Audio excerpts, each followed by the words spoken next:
Hello everyone, আমি আজকে তোমাদেরকে তরকা রান্না করে দেখাবো। তো কি কি ইনগ্রেডিয়েন্টস লাগছে সেগুলো আমি পরে দেখাচ্ছি। সবার আগে যেটা লাগবে সেটা হচ্ছে এই যে মুগ কড়াই। এখানে 400 গ্রাম মুগ কড়াই আছে, আর 100 গ্রাম ছোলার ডাল আছে, আর 100 গ্রাম রাজমা আছে, যেগুলো আমি 6-7 ঘন্টা মতো জলে ভিজিয়ে রেখেছিলাম। অন্য কিছু দেখানোর আগে আমি সবার আগে এটা দেখাচ্ছি, কারণ এটা আমি সিদ্ধ বসাচ্ছি। রাজমাটা অন্য প্রেসারে আমি সিদ্ধ বসাবো, কারণ ওটা সময় বেশি লাগে।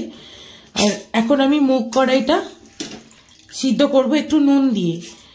এইগুলো করে নিয়ে তারপর তোমাদেরকে বাকি ইনগ্রেডিয়েন্টস দেখিয়ে রান্না শুরু করব।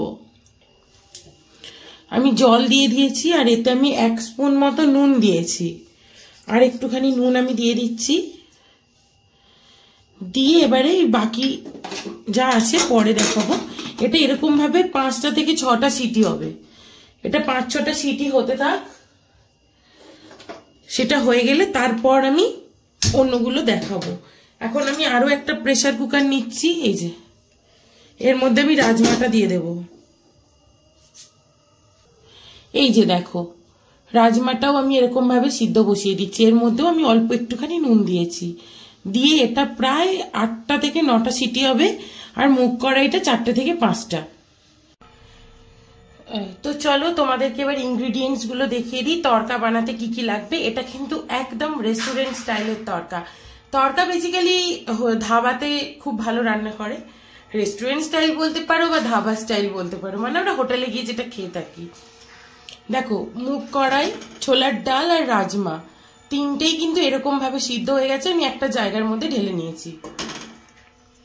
এইবার যেগুলো লাগবে সেটা হচ্ছে তোমার পেঁয়াজ কুচি, টমেটো কুচি। আমার কিন্তু পেঁয়াজ টমেটো দুরকম ভাবে কোচানো আছে। ওটা একটু নর্মাল বড় বড় করে, আর এটা হচ্ছে ছোট ছোট করে। এটাও তোমার পেঁয়াজ কুচি, টমেটো কুচি, আদা রসুন কুচি। আর বাকি যে মশলাগুলো লাগবে তার মধ্যে আছে হচ্ছে আদা রসুন বাটা, হলুদ গুঁড়ো, তরকার মশলা, লঙ্কার গুঁড়ো, কাসুরি মেথি, চিনি, নুন, ফ্রেশ ক্রিম, এটা হচ্ছে মগজদানা বাটা, এটা টক দই, আর আছে 5টা ডিম।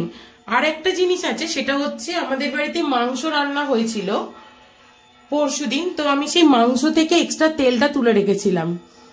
এটা ফ্রিজে ছিল বলে জমে গেছে। এটা চিকেনেরই তেল। এই মাংসর তেলটা আমি এর মধ্যে দেব। আর একটা জিনিস লাগবে, সেটা হচ্ছে কাঁচা লঙ্কা কুচি। সেটা আমি এখনো কোচাইনি, আমি পরে কাঁচি দিয়ে কেটে কেটে দিয়ে দেব। তো কড়া আমার অলমোস্ট গরম হয়ে রয়েছে। এবারে আমি এটা জ্বালিয়ে দিলাম। এর মধ্যে দেব হচ্ছে এবার আমি তেল,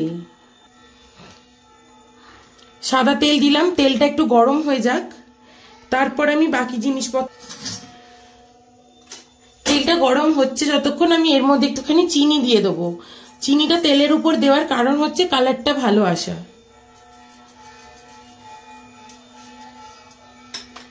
চিনিটা একটু লাল লাল হয়ে পুড়ুক, তারপর আমি বাকি মশলা দেব। দেখো, চিনিটা অনেকটাই লাল লাল হয়ে এসছে, এই যে ফেনা ফেনা উঠছে। এবারে আমি এর মধ্যে দিয়ে দেব হচ্ছে পেঁয়াজ কুচি। এখানে বেশ ছোট ছোট সাইজের পেঁয়াজ তোমার 7-8টা মতো দেওয়া আছে।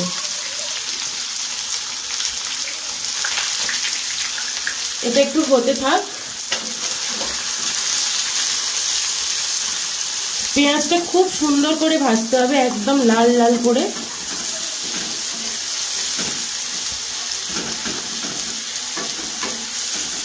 এখন আমি এর মধ্যে দেব হচ্ছে কিছুটা কাসুরি মেথি, আবার কিছুটা আমি লাস্টেও দেব।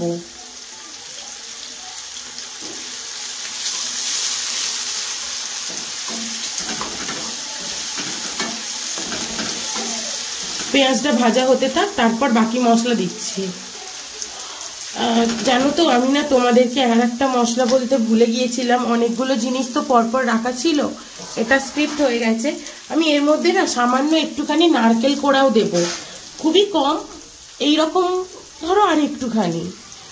তো ওই 2-3 চামচ মতো ছোট চামচের নারকেল কোড়াও আমি এতে দেব।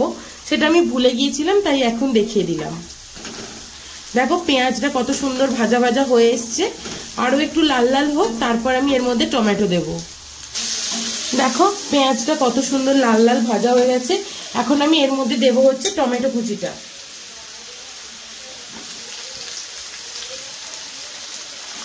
টমেটোটা একটুখানি গলে গলে যাক, তারপর আমি এর মধ্যে বাকি সব মশলাগুলো দেব। আচ্ছা, এর মধ্যে এবারে আমি বাকি মশলাগুলো দেব, যেমন হচ্ছে এই যে আদা রসুন বাটা, মগজদানা বাটা, তরকার মশলা, হলুদ গুঁড়ো, লঙ্কার গুঁড়ো আর টক দই দিয়ে এটাকে খুব ভালো করে কষাবো। আর এর মধ্যে দেবো এখন আমি একটু জল। ওই আদার বাটিটা যে ছিল, ওই আদা রসুনের বাটিটাই ধুয়ে আমি জলটা দিয়ে দিচ্ছি।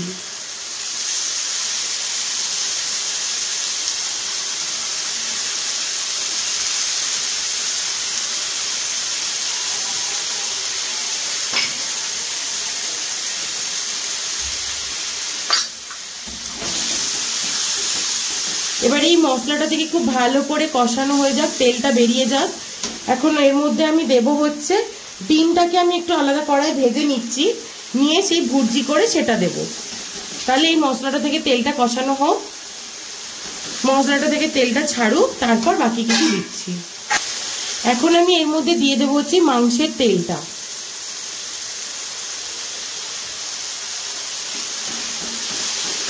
এটা দেবার পরই একটা অন্যরকম গন্ধ বেরায়।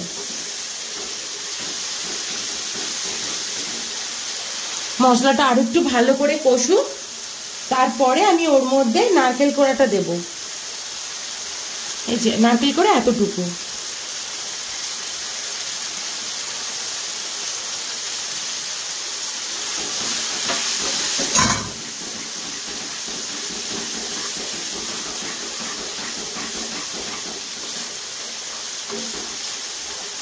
দেখেছো কত সুন্দর কষানো হয়ে গেছে। এখন আমি এই কড়াটাকে সাইডে করে একটু ডিমগুলোকে ভেজে নেব। এই দেখো আমি এই ছোট্ট কড়াটা বসিয়েছি, এর মধ্যে তেল অলরেডি দিয়ে দিয়েছি। এবার আমি ডিমগুলো একটুখানি ভেজে নেব। দেখো তেলটা খুব সুন্দর গরম হয়ে গেছে। এখন আমি এর মধ্যে ডিমগুলো দিয়ে দেব। এখানে 5টা ডিম আছে।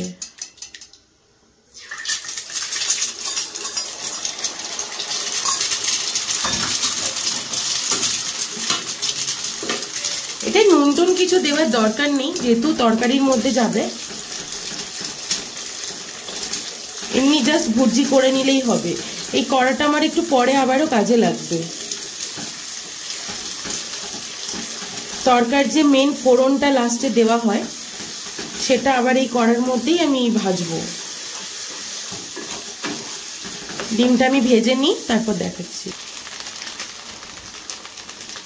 দেখো ডিমটা আমার খুব সুন্দর করে ভাজা হয়ে গেছে। এখন আমি এটা এবার সরিয়ে নেব, নিয়ে মশলাটার সঙ্গে দিয়ে দেব। এবারে আমি এই মশলার মধ্যে ডিমটা দিয়ে দিলাম।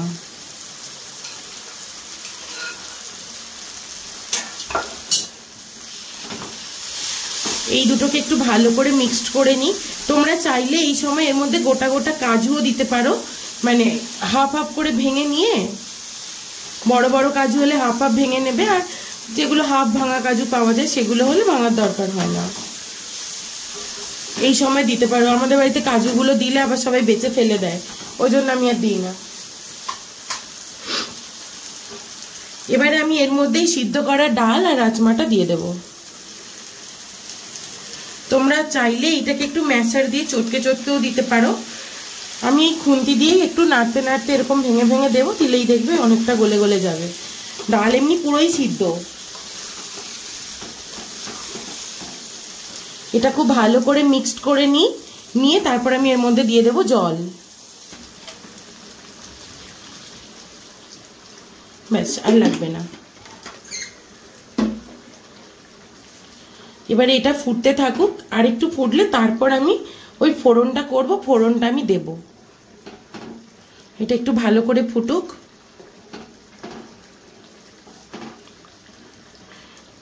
এটাকে আমি অন্য সাইডটায় ট্রান্সফার করে দিচ্ছি, দিয়ে আমি এই সাইডে ফোড়নটা দেখাচ্ছি। এই দেখো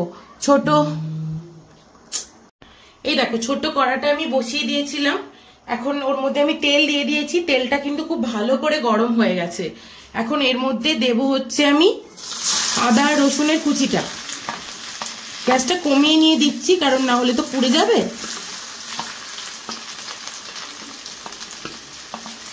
এটাকে একটু ভালো করে ভেজে ভেজে নিই, তারপরে আমি এর মধ্যে দিয়ে দেবো হচ্ছে পেঁয়াজ। দেখেছো কি সুন্দর ভাজা ভাজা হয়ে যাচ্ছে। এবার এর মধ্যে দেবো পেঁয়াজ, কোচানো ছোট ছোট করে কাটা পেঁয়াজটা দিয়ে দেবো। এটাতেও ছিল ছোট সাইজের দুটো পেঁয়াজ।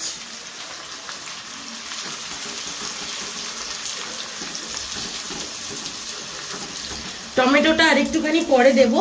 এইবারে ওই যে তখন আমি বলছিলাম না কাঁচা লঙ্কা, আমি 3টে কাঁচা লঙ্কা এখানে কুচিয়ে নিয়েছি, কাঁচা লঙ্কাটাও দিয়ে দিলাম। দিয়ে একটু ভালো করে হালকা ভাজা হবে। এখন আমি এর মধ্যে দেবো হচ্ছে আরো একটুখানি কসুরি মেথি। এই ফোড়নটা কিন্তু খুব ইম্পর্টেন্ট।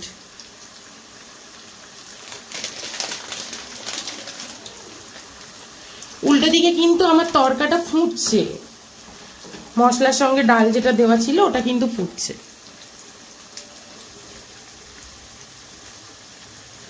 এবারে এর মধ্যে আমি দেবো হচ্ছে টমেটো। টমেটোটা দিয়ে আরো একটুখানি নেড়ে এখন আমি এতে দেবো হচ্ছে একটু লঙ্কার গুঁড়ো, 1 স্পুন মতো, জাস্ট কালারটা যাতে খুব ভালো আসে সেই জন্য। তোমরা চাইলে কাশ্মীরি লঙ্কাও দিতে পারো, আমি নর্মাল ঝাল লঙ্কাই দিলাম।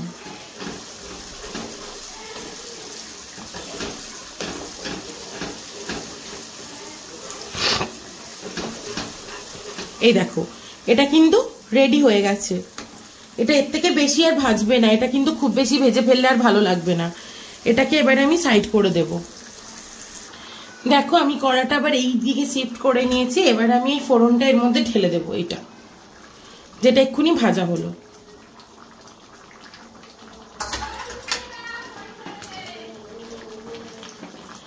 এটা এবার কষানো হোক, মানে আর একটু ফুটুক আর কি।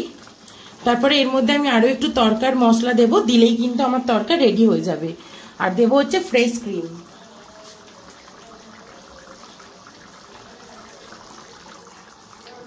তোমরা এই সময় দেখে নিও নুন মিষ্টি কেমন কি লাগবে। আমার একটুখানি নুন লাগবে, তাই আমি অল্প একটু নুন দিচ্ছি।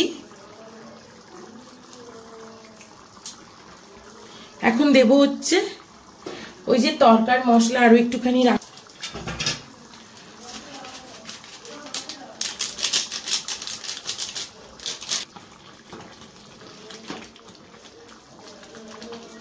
হোটেলের থেকে কিন্তু কোনো অংশে এর টেস্ট আলাদা হয় না, অনেক সুন্দর খেতে হয়। এটা আর একটুখানি ফুটুক। এবার আমি এর মধ্যে এই যে ফ্রেশ ক্রিমটা ছিল এটা দিয়ে দেব। তোমরা চাইলে এটা বাটারও দিতে পারো এই মুহূর্তে, সেটা যে যার ইচ্ছা অনুযায়ী। ক্রিমটা একটু গলে যাক, গেলেই আমি বন্ধ করে দেবো। আমার তরকা কিন্তু একদম তৈরি হয়ে গেছে। এই দেখো ক্রিমটা অলরেডি গলতে শুরু হয়ে গেছে।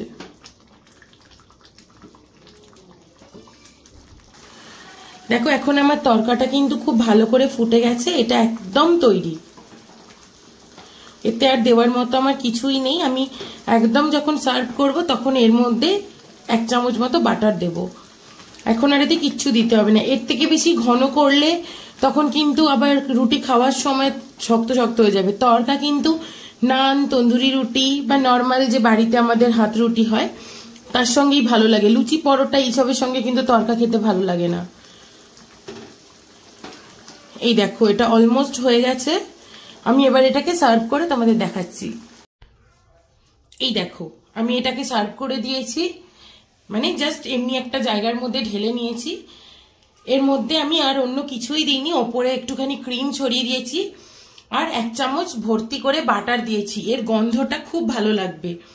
দেখো তোমরা কাছ থেকে একটুখানি, তরকাটা ঠিক এইরকম একটা দেখতে হয়েছে, কিন্তু খেতে এটা অসাধারণ হয়, পুরো হোটেলের মতো। একদম ধাবা যেরকম তরকা হয় না ধাবাতে, সেরকমই খেতে হয়। তো তোমরা অবশ্যই করে একদিন ট্রাই করো, করে আমাকে কিন্তু জানিও কেমন হয়েছে। আর আমার রান্না যদি তোমাদের ভালো লেগে থাকে তাহলে প্লিজ লাইক, কমেন্ট, শেয়ার আর সাবস্ক্রাইব করতে ভুলো না কিন্তু আমার চ্যানেলটা। আরো নতুন নতুন রেসিপি নোটিফিকেশন পেতে পাশে থাকা বেল আইকনটা তোমরা একটুখানি প্রেস করে দিও, তাহলে আমি যা রান্নাই দেখাই না কেন তোমরা সবার আগে সেটা দেখতে পারবে। তো অবশ্যই করে আমি কমেন্টে জানিও যে তোমরা তড়কা কে কি দিয়ে খেতে ভালোবাসো, রুটি, লুচি, পরোটা, তন্দুরি রুটি বা নান, কে কি দিয়ে ভালোবাসো আমাকে কিন্তু জানিও। আমার কিন্তু রুটি দিয়ে খেতে বেশি ভালো লাগে। তাহলে চলো আজকের জন্য টাটা, আর অবশ্যই কিন্তু ট্রাই করো।